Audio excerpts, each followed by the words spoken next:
Okay, now that we have a general idea of how Scratch works, let's see if we can start learning how to make the code for this game. So the very first thing that happened in the example game is that when I clicked the green flag, Isabelle said, help me collect some items, let's go, or something like that. So in order to do that, we want a block that will wait until the green flag is clicked and then start whatever code is underneath it. So this kind of block is called an event listener, right? It's basically a block that is waiting for a particular event to happen, and then when that event happens, it can start running whatever code is attached to it. So if you look over in the events section, we can see a block that says when green flag clicked. So that's perfect for what we're trying to do. Now what I need to do is find a block that makes Isabelle say something so that we can make that happen when the flag is clicked. So if I go over to the Looks tab, I can see a block that says say hello. So if I grab that and attach it to my green flag clicked block, all I have to do is change hello to whatever I want it to say. So maybe I'll say, help me find some items. Let's go.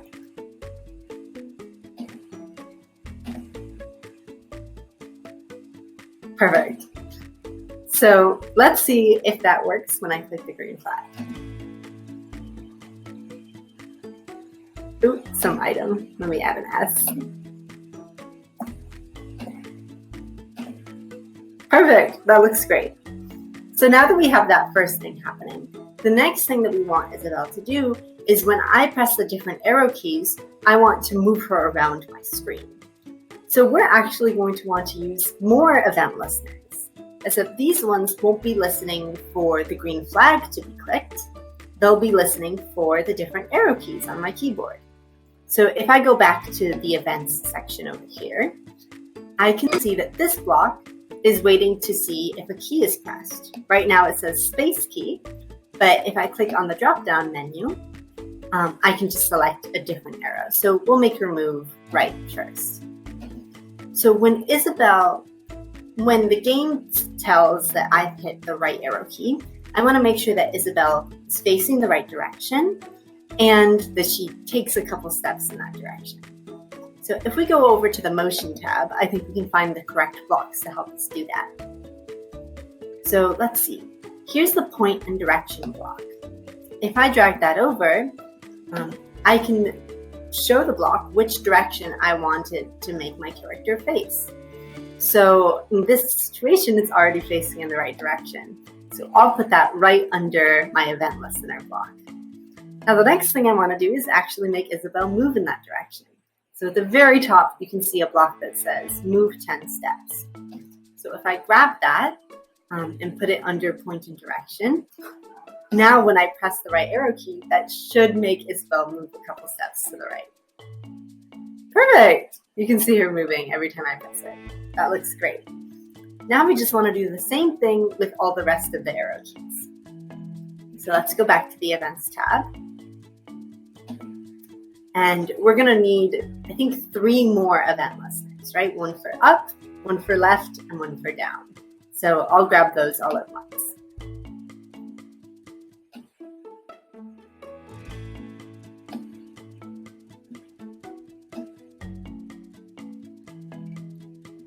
Okay, good. And let me just change these so that they're made for the correct key.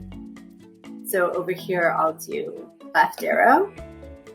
I'll make another one for the up arrow. And I'll make a 4th one for the down arrow. Good. So I have all of my event listeners. Now I just have to make sure each of them makes Isabelle point in the right direction and then move.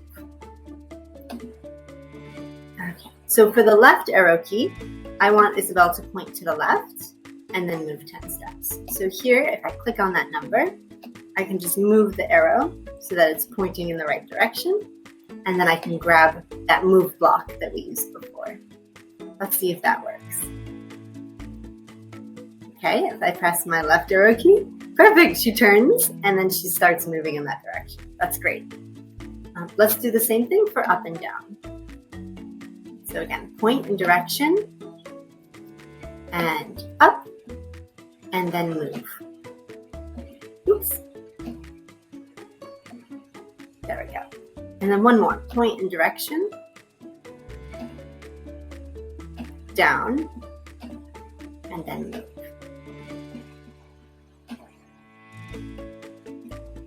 Good. So now when I click the green flag, hopefully I should be able to move Isabelle in all 4 directions. So if I move her left, perfect, she moves to the left. If she goes up, that looks good. Right, and down. That looks great. Awesome. So now that we have that working, we need to make it so that Isabelle can start interacting with our different items, right? First thing we want to do is let's make Isabelle tell us which item she's found when she touches it. So in order to do that, we want to be checking to see if Isabelle is touching any of the items, right? Let's do the fish first. So Isabelle should say, I found a fish, when she's touching the fish. So at every point in our game, we want to be checking to see if Isabelle is touching the fish. In order to do that, we're going to use a type of block called an if block or a conditional. So if I go over to the Control tab, I can grab a block that says if then, right? So whatever I put inside of this little empty space in the block, that will be what we check to see if it's happening. So we want to check to see if Isabelle is touching the fish. So if we go over to the Sensing tab, we can find this block that says touching on it. And right now it says mouse pointer, but I can change that so that it can say touching fish. Perfect. So now what do we want Isabelle to do if she's touching the fish? Well, we want her to say that she found the fish. So if you remember, we can find the blocks for her to say things in the Look tab. So let me grab a block for her to say something, and I'll just change this to say, I found a fish.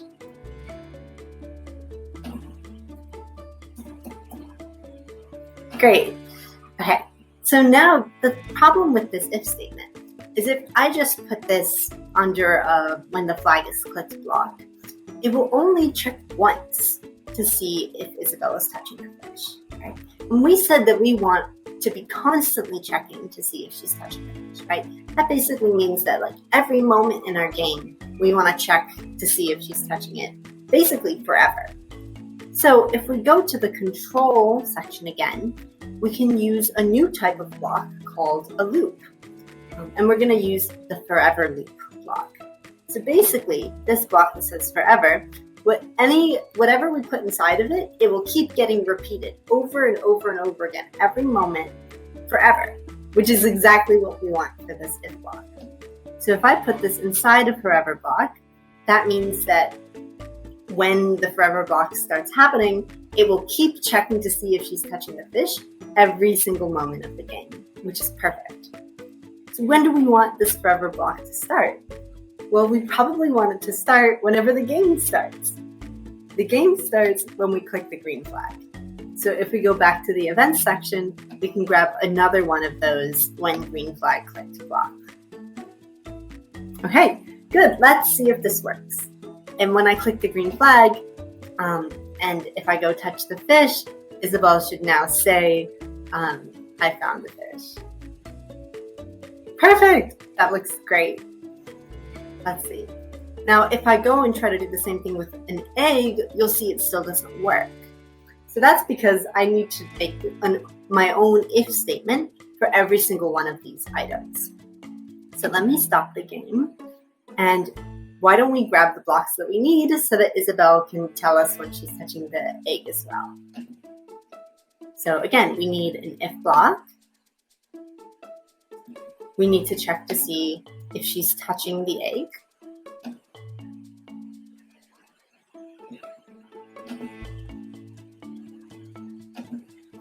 And then we want her to say that she found the egg.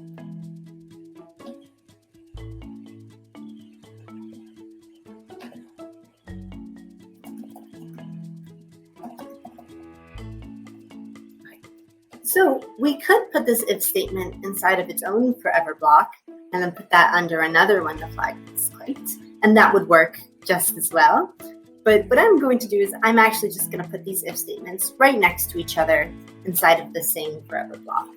Because then basically what will happen is that every moment of the game, it'll check to see if it's touching a fish, and then it'll check to see if it's touching an egg. So that will work just as well as if I put it inside of its own forever loop, but this way I just need to use less blocks. Good, so now we just need to do the same thing for the broom and for the grasshopper. So I'm going to grab 2 more if statements. I'll grab 2 more sensing blocks.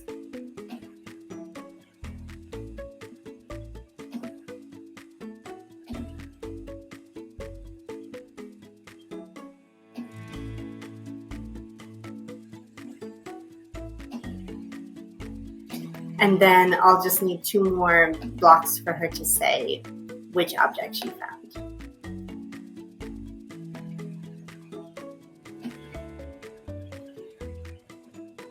Okay. And let me just change this so that it says the right thing.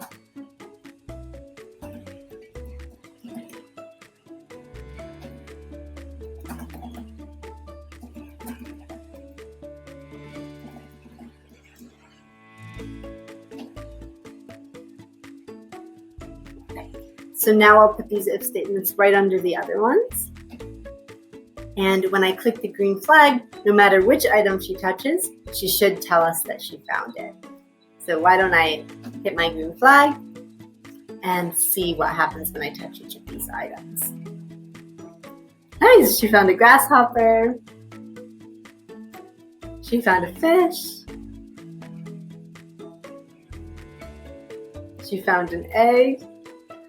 And last one, she found a broom. Perfect. So there's kind of one last difference between this and the original game that we still have to implement in our code. So this difference is that when we touch these items, they don't go anywhere right now, right? They stay exactly where they are.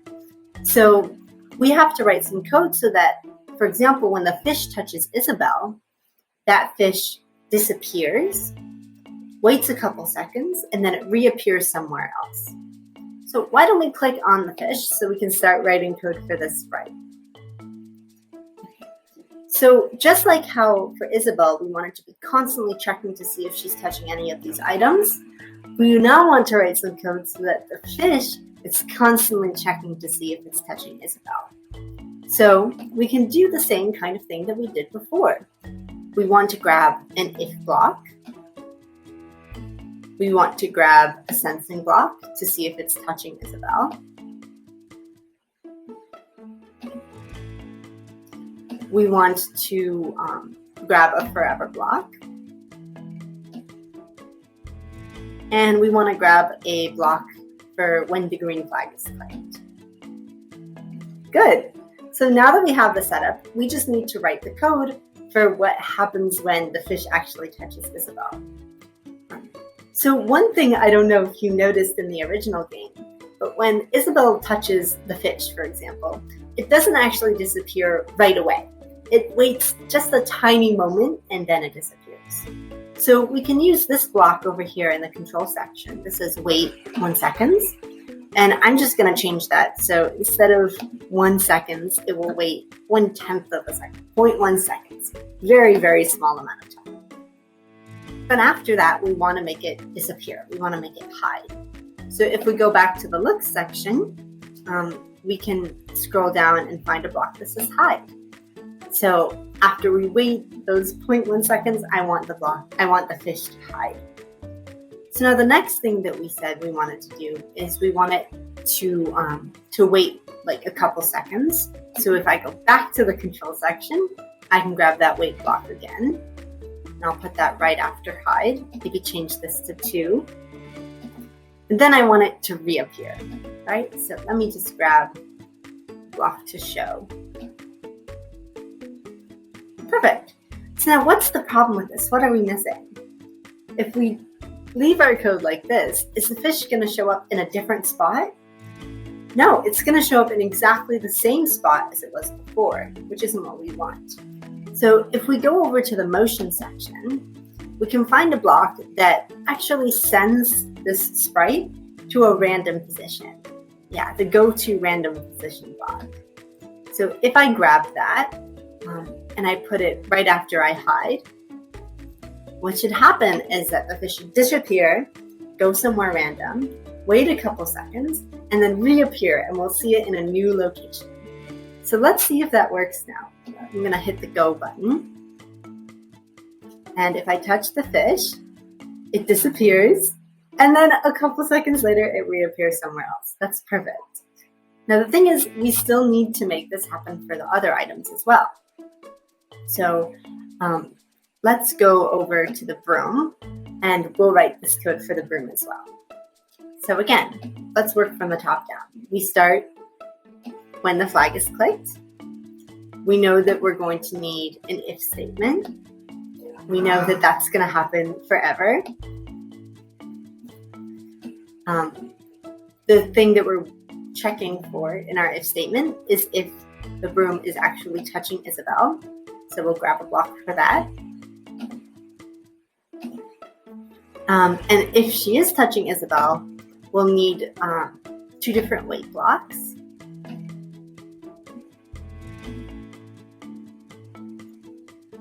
We'll need a show to hide. And we'll need a go to random position. So let me just put all these blocks in the right order. So first I want to wait 0.1 seconds, just a little bit. If you want the fish to disappear, or the broom or whatever item to disappear right away, you don't have to use that wait block. I just like the way it works a little bit better, because sometimes if you're not careful, Isabelle won't notice that she actually touched the item before it disappears. So this way she definitely notices that she touched the item. All right, so after she waits, we make it hide, then we make it go somewhere random, then we make it wait 2 seconds, and then finally we make it show itself again. Good, so let's see if this works for the broom as well.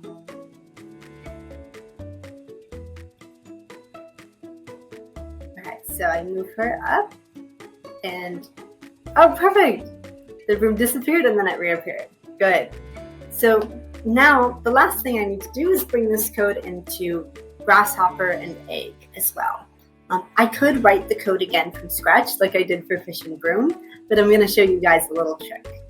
If I grab code that I want to copy and bring into other sprites, and I just drag it over the sprite that I want to bring it to, like grasshopper, then when I actually click on grasshopper, that code will appear there. So let me do the same thing, bring it over to egg. Good. And now when I click this go button, I can, oh, it works for egg. Let's see. Oh, she found a fish. Oh, let's see. We'll do, she found a fish. For some reason, broom isn't working. Let's try the broom. There it is. I found a broom. And where did the grasshopper go? I don't see it anywhere. Maybe it's hiding somewhere. Oh, there it is. It was hiding in the corner. Perfect. So now our game finally works for all of the items that we have in our game. A fun little bonus that you can try on your own, if you feel comfortable with everything that we've done in this tutorial, is you can try adding more items to this game and see if you can get Isabelle to say that she found them and make them do the whole disappearing thing. Remember, the things that you would probably have to add is you would have to copy this code or retype this code for that sprite, and you would have to add an if statement in Isabelle's code so that she's checking to see if she's touching that item so that she can say that she found it when she does. If you do want to add a sprite, you can upload your own picture like I showed you in the beginning, or you can just click on the button and it will give you lots of options for what different types of sprites you want to use in your games. So once this loads, you should see a whole bunch of different options. Yeah, let's see. You can grab a girl like Abby. You could have a bat, you could have a bow tie, a basketball. You can scroll down and you see there's so many different options for items that you could add to your game. So I hope you learned some stuff today, and I hope you had fun making this project. I know I had lots of fun.